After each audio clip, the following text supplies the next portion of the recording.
I just watched a brand new trailer for Spider-Man Brand New Day, so let's talk about it. Probably don't need to say this, but spoilers ahead, so hit that like button, go check out the trailer, and come back here.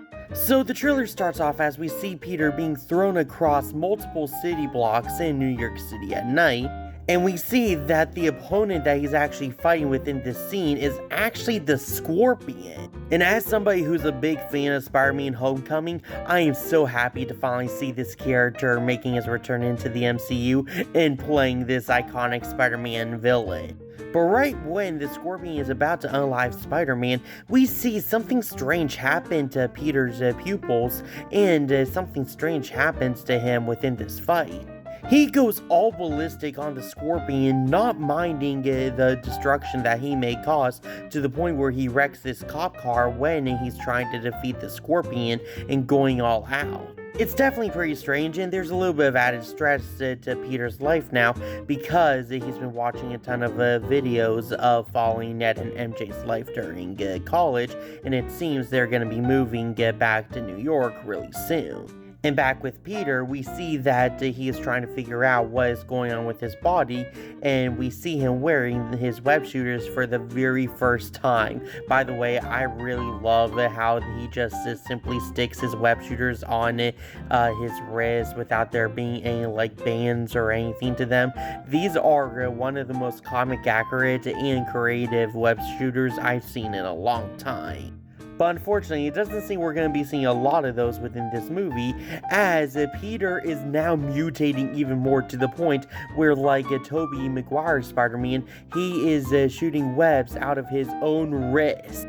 I personally have my mixed feelings over this because I have always been a fan of adding a bit more of a challenge to Peter's life by making him use web shooters that have a limited amount of resources instead of him just relying on something that he can make infinitely with his own body.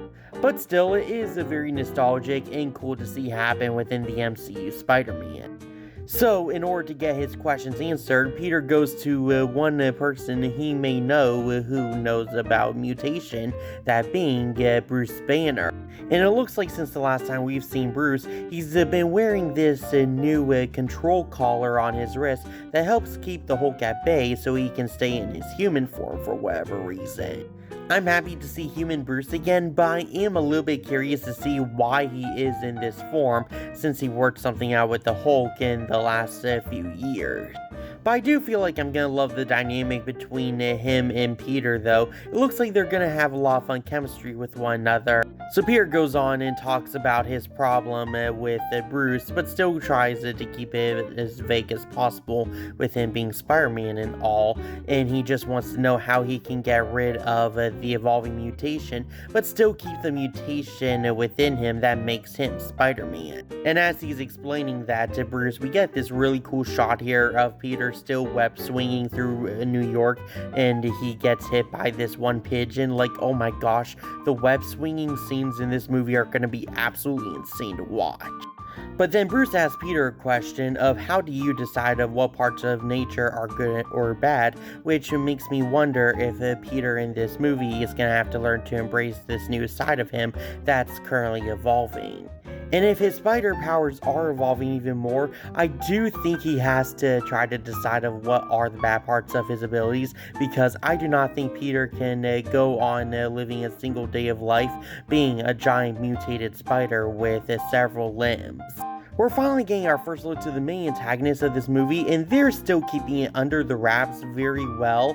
And if I had to make a theory of who this character is going to be, I'm currently thinking it's either going to be Jean Grey or some character. I can't really remember who he's called. I think it's Mesmero or something. I don't really know if it's either one of those, but still, it looks like they're going to be causing a lot of trouble with New York City.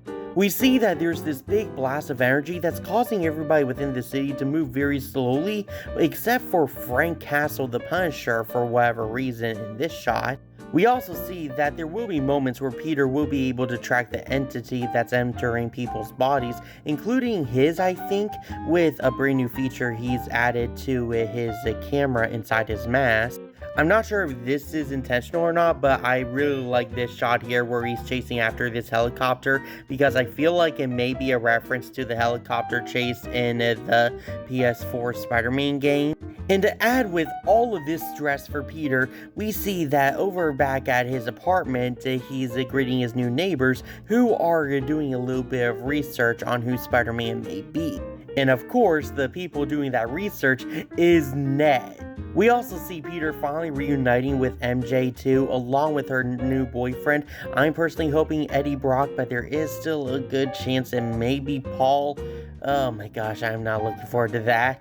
But what really got me cheering within this trailer was finally the reveal of Savage Hulk again, after we see the main villain of this movie breaking Bruce's device, causing the Hulk to go ballistic once again. And we just see the Hulk going all berserk on Spider-Man, trying to chase him through this narrow hallway and using his seismic clap attack to try to throw Peter's balance off. Oh my gosh, I've missed Savage Hulk so much. I cannot wait to see him in this. The main villain of the movie talks about how they're going to be threatening MJ as a way to get closer to Peter, which causes Peter to get close to MJ again and trying to take her to a safe place.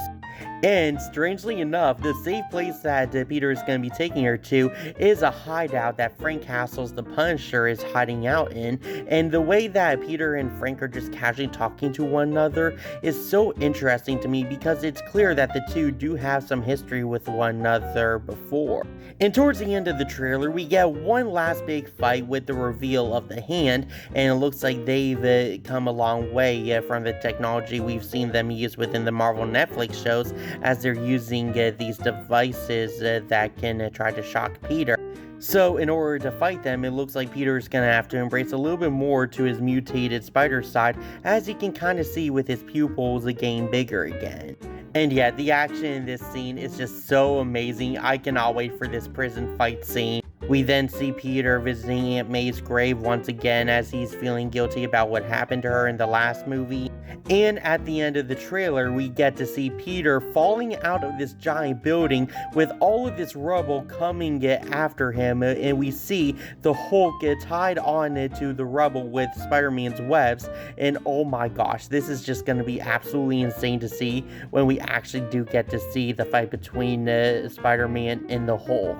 I gotta know the context of how Peter was able to capture the Hulk of all people in this little spider trap. And at the very end of the trailer, the little post-credit scene we see at the end of most trailers, we see Peter getting ready for yet again another fight against some of these officers, but he just gives them a little break real quick as he can stretch before fighting them, as he makes a joke about how he's not in high school anymore and stretching is important. Yeah, that's pretty funny, and like for the rest of this trailer and possibly the whole movie, the action looks insane.